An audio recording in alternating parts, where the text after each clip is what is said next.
Hello there.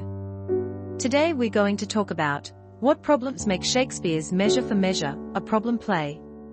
Let's start with what problem play is. A problem play is concerned with a moral or social problem that is central to it and presented so that we become unsure of our moral bearings. Besides, uncertain and divided responses to it in our minds are possible, and even a problem. In a problem play, the author offers no solution to the problems raised. For example, Ibsen's A Doll's House is a problem play in which he has raised the problem of the status of women in their husbands and their homes. He provides no solution to the problem, the reader leaves the answer. Measure for Measure is a problem play in a more profound sense. It raises several questions about some problems, such as the problem of law versus mercy, the problem of physical purity, the problem of forced marriage, etc.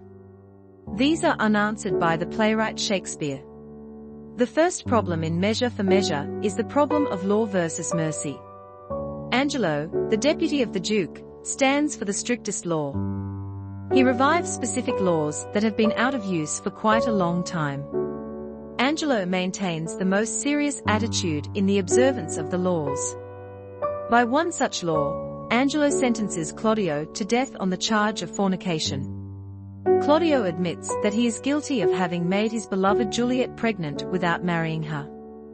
However, as Claudio explains to Lucio, he did want to marry the girl, and was prevented from doing so only by circumstances over which he had no control. Almost all the characters want Claudio to be forgiven, but Angelo persists in his judgment and says that the laws should not be treated as a scarecrow. Rather, it should be enforced strictly and rigidly.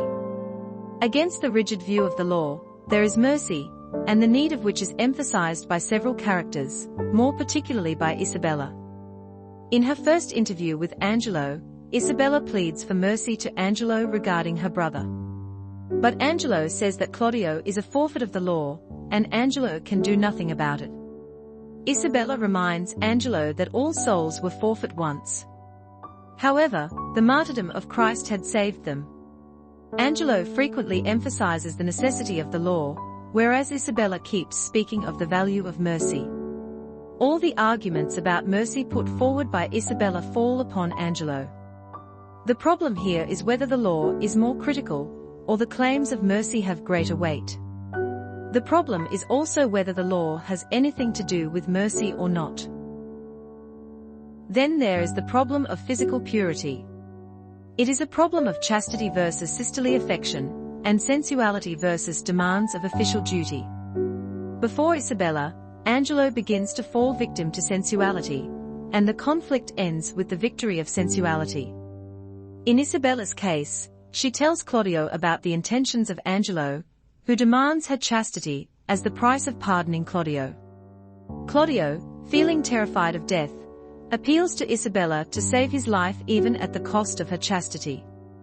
Isabella becomes furious and rebukes Claudio in the most derogatory terms.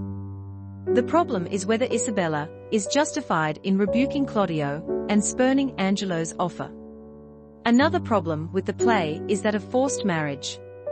The Duke orders Angelo to marry Mariana, solemnizing the marriage under the Duke's instruction. While Mariana is glad to be married to Angelo, Angelo has never shown that he has any soft corner for her. Now, the problem arises when it is questioned if Angelo will be happy as Mariana's husband and try to keep Mariana happy. This is the crucial question.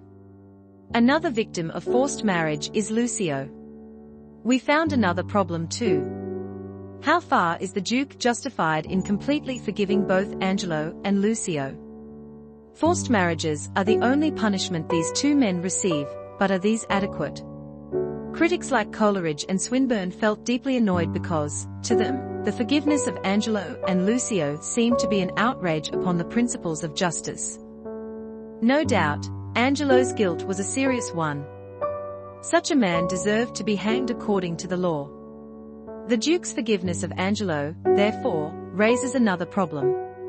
Considering the above discussion, Measure for Measure can be called a problem play in which the playwright highlights several problems. To stay connected and get our new lessons, Please subscribe and press the bell icon to get notified.